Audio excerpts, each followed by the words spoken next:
Hello, नमस्ते. श्री स्वामी समर्थ. कसे आहात तुम्ही सर्व? तुमचं सर्वांचं स्वागत आहे तुमच्या आपल्या आवडत्या चॅनल लक्ष्मीज लाईफ अँड स्वामी सेवामध्ये. श्री स्वामी समर्थ.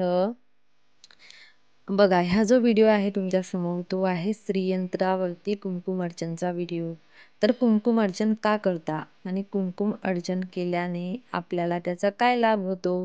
तर श्रीयंत्र, मुळात श्रीयंत्र तुमच्या घरामध्ये असणे हेच खूप मोठी गोष्ट आहे. श्रीयंत्र जर का तुमच्या घरात असले तर तुम्हाला आर्थिक उन्नती हे तुम्हाला जाणवते. तुमच्या घरामध्ये जो पैशाचा तणाव असतो, म्हणजे एखाद्या वेळेस कसं होते, व्यक्ती पैसे कमवतो पण ते पैसे घरामध्ये टिकत नाही. जसे पैसे घरी येतात त्याच्या आधी ते घरातून वापस कसे जातील त्याचे रस्ते आपल्याला दिसायला लागतात. काही ना काही खर्च, म्हणजे जसं एखाद्या वेळेस दवाखान्यामध्ये किंवा कोणाचे पैसे आपण घेतले असतात त्याचा सामान काही खरेदी, म्हणजे अन अपेक्षित खर्चे हे आपल्याला होत असतात, जे आपली शिल्लक राहत नाही.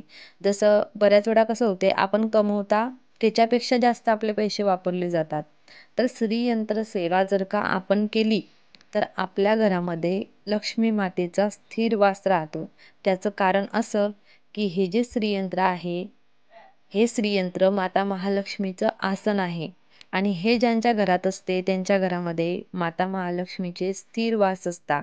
आणि विशेष म्हणजे जे घरातले कर्ते व्यक्ती आहे त्यांना अशी काही सद्बुद्धी येते ही सेवा केल्याने, की त्यांचे जे पैसे अडकलेले किंवा त्यांचे जे काम असतात, म्हणजे जो व्यवसाय असतो त्याच्यामध्ये जे प्रगती होत नाही ते प्रगती हे सेवेच्या कारण होते. तर याला कशी करायची सेवा ही? सेवा करताना विशेष म्हणजे घरामधली जी कुलवधू किंवा म्हणजे घरातली सून किंवा आई वगैरे असली ते ह्या सेवा करू शकतात. आणि ही सेवा करत असताना साडी घालून सेवा करा, हातामध्ये बांगड्या घाला, डोक्याला कुंकू लावा, डोक्यावरती पदर घेऊन व्यवस्थित, असं नाही की श्रीयंत्राची सेवा करतोय आपण तर चाला कसे तरी करून घेऊ, एक काम आहे ते आपलं संपून जाईल, नाही. व्यवस्थित श्रीयंत्राची सेवा करायची आहे, साडी नेसून हिरव्या बांगड्या घालून आणि डोक्याला कुंकू वगैरे लावून ही सेवा करायची आहे. तर ही सेवा कशी करायची, काय करायची आणि याचा कसा अनुभव येतो?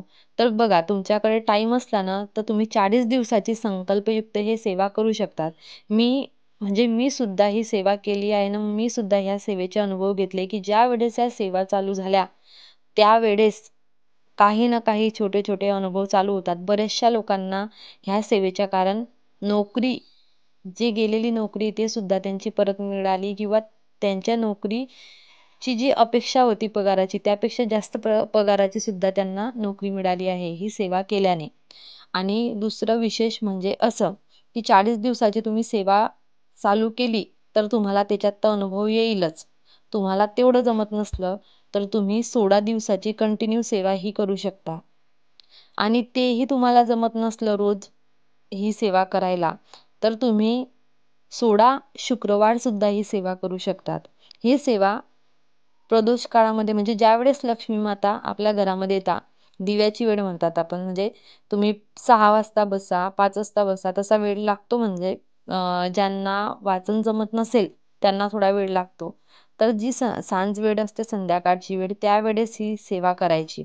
बरेचसे लोक रात्री 11 वाजता सुद्धा माता महालक्ष्मीची ही सेवा करतात. तुम्ही तेव्हाही करू शकता. तुम्हाला जशी, बघा, वेळ असली ना तर तुम्ही संध्याकाळीच ही सेवा करा आणि नसलीच वेळ तर तुम्हाला जेव्हा जमत असेल तेव्हा तुम्ही ही सेवा करू शकता. महत्त्व आपल्या मनाने सेवा केल्याचं आहे. वेळेचं तर असतेच, पण आता आपल्याकडे वेळच नाही तर आपण काय करणार? तर तुम्हाला जमेल तेव्हा ही सेवा करा. कुंकुम अर्चन करत असताना हे जे कुंकू असते, जे आपण श्रीयंत्रावर ते हे करतो अर्चन, म्हणजे कुंकुम अर्चन करतो, ते कुंकुम एकदम व्यवस्थित एका डबीत भरून ठेवा. त्या कुंकूचा वापर तुम्ही कुठे बाहेर महत्त्वाच्या कामाला जात असले तेव्हा करा. तुमच्या घरातले जे पुरुष वर्ग असतात ते त्यांच्या कामाकरता व्यवसायाकरता जात असले तेव्हा त्यांना डोक्याला ते कुंकू लावा, ते शुभ असते.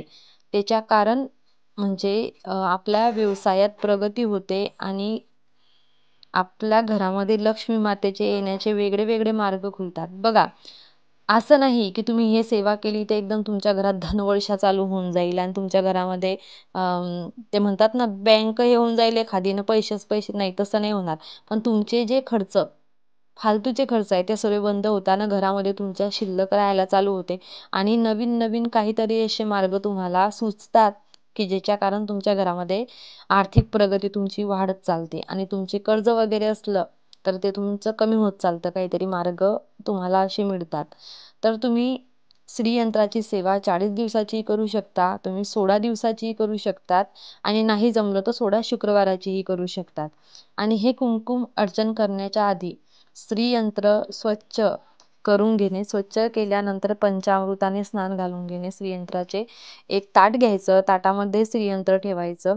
कारण आपण कुंकुम अर्चन करता ते खाली सांडतं ना, तर आपण व्यवस्थित भरू नाही शकत. ताटामध्ये जर का आपण कुंकुम अर्चन केलं तर ते व्यवस्थित भरलं जातं. कुंकुम अर्चन करताना शांततेने, प्रसन्न मनाने कुंकुम अर्चन करायचं. तुपाचा दिवा लावायचा आणि दिवा अखंड चालू राहू द्यायचा. म्हणजे जोपर्यंत आपलं कुंकुम अर्चन होते तोपर्यंत अखंड दिवा चालू राहू द्यायचा. आणि ज्यांना वाचन करता येत नाही त्यांनी, मी कालच एक व्हिडिओ टाकला आहे, त्याच्यामध्ये संपूर्ण विधी आहे की कुंकुम अर्चन म्हणजे करताना मंत्रस्तोत्र कोणते घेतात. तर मी सर्व मंत्रस्तोत्र त्याच्यामध्ये घेतले आहे. तुम्हाला जर का वाचन जमत नसेल तर तुम्ही मोबाईलमध्ये तो व्हिडिओ चालू करून ठेवून द्या आणि साईडमध्ये तुम्ही फक्त आपला अंगुठा आणि देवाला ज्या बोटाने आपण कुंकू लावतो त्या 2 बोटांनी कुंकुम अर्चन करत राहा. म्हणजे तुम्हाला जमत नसलं तर वाचन, बाकी तुम्ही स्वतः वाचन करून सन्या करता तर उत्तम, आणि नाहीच जमलं तर तसंही तुम्ही करू शकतात. आणि त्यानंतर हे कुंकुम असं श्रीयंत्रावरती, म्हणजे आज जर का तुम्ही सेवा ही केली संध्याकाळी तर रात्रभर त्याच्यावरती तसंच राहू द्यायचं आणि दुसऱ्या दिवशी व्यवस्थित एका डबीत घेऊन घ्यायचं. कुंकुम आपण अर्चन करतो ना, तर ते आजूबाजूला श्रीयंत्राची जी आकृती आहे त्याच्यामध्ये कुंकुम थोडं, म्हणजे कुंकू जे असतं ना ते थोडं अटकतं त्याच्यामध्ये. तर तुमच्याजवळ जर का फूल असलं एखादं, त्या फुलाने ते व्यवस्थित काढून घ्यायचं. आणि बघा, कुंकुम अर्चन झाल्यानंतर त्याच्यावरती कमलगट्ट्याची माळ नाही ठेवायची, तसंच राहू द्यायचं ते. दुसऱ्या दिवशी तुम्ही ज्या जागेवरती स्थापित करणार त्या जागेवरती तुम्ही कमलगट्ट्याची माळ त्याच्यावरती ठेवून द्यायची. कारण कमळाचे फूल आपण इतके वाहू शकत नाही. आपण एकही फूल, म्हणजे एखाद्या वेळेस तुम्हाला जवळ कुठे भेटत असलं तर तुम्ही त्याचा वापर करू शकता, कमळाचं फूल वाहू शकता. कारण माता महालक्ष्मीला कमळाचे फूल खूप आवडतात, तर तुम्ही वाहू सुद्धा शकता. पण जर का नसलं तर कमलगट्ट्याची माळ आहेच त्याकरता, तर कमलगट्ट्याची माळ सुद्धा वाहायची. आणि कुंकू जे असतं ना ते केमिकलवाला नका घेऊ, कारण नाही चांगलं असत ते. श्रीयंत्र पण त्याच्याकडून खराब होतं. आणि दिंडोरी प्रणीत तर चांगलं भेटतं. बाकी तुम्हाला तेही नाही जमत असत, आपण घरच्या घरीही हळदपासून कुंकू बनवू शकता. आणि जर का तुम्हाला ते पाहायचं असेल की कसं बनवायचं तर मी त्याचा सुद्धा व्हिडिओ टाकेल. कमेंट करा तसं तुम्हाला वाटत असलं तर. आणि ही सेवा खरंच खूप, म्हणजे खूप महत्त्वाची सेवा आहे. तुमच्या घरी श्रीयंत्र असेल ना तर तुम्ही ही सेवा त्याच्यावरती करा. आणि श्रीयंत्र नसेल तर लक्ष्मी माताची मूर्ती असली ना त्याच्यावरतीही तुम्ही हे सेवा करू शकता. आणि तेही नसली तरी तुमच्या घरामध्ये कुलदेवीची तुमची मूर्ती असेल, कुलदेवीचं जे टाक असतं ते असलं त्याच्यावरतीही तुम्ही हे सेवा करू शकतात. पण श्रीयंत्र असलं तर उत्तम.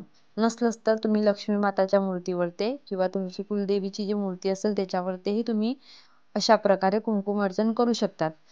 आणि जे मंत्र स्तोत्र घ्यायचे आहे ते सर्व मी तुम्हाला त्या व्हिडिओमध्ये ऑलरेडी ते सर्व रेकॉर्ड केलेलं आहे. तुम्ही त्यानुसार करू शकता. किंवा तुम्हाला शॉर्टमध्ये सांगून देते.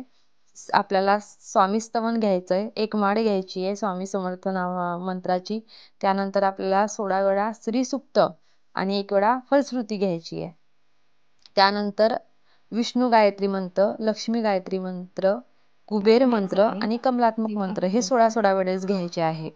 अशा प्रकारे तुम्हाला ही सेवा करायची आहे. कालच मी व्हिडिओमध्ये सांगितलं असतं पण तो व्हिडिओ खूप मोठा झाला असता म्हणून मी ते सांगितलं नाही. तर अशा प्रकारे तुम्ही हे पूजा करू शकतात आणि याचे खूप सुंदर अनुभव आहेत. तुम्ही खरंच प्रयत्न करा ही सेवा करायची. याचे अनुभव खूप चांगले येतात. आणि निरंतर स्वामी सेवा चालू असू द्या.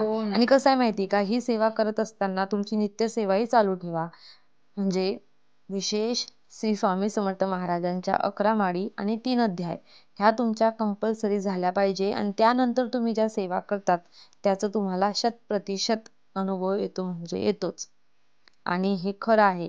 तुमच्या घरामध्ये संध्याकाळी म्हणजे रात्रीच्या वेळेसही झोपण्याच्या आधी तुम्ही ही सेवा करत असताना रात्रीच्या वेळी तुमच्या घरी तुम्ही विष्णू सहस्रनामाचा पाठ करा. खूप भारी रिझल्ट येतील. तर झालेली छोटीशी सेवा स्वामींच्या चरणी अर्पण करते. आणि आजचा व्हिडिओ आवडला असेल तर नक्की लाईक करा, कमेंट करा आणि नक्की व्हिडिओ पहा पूर्ण. श्री स्वामी समर्थ.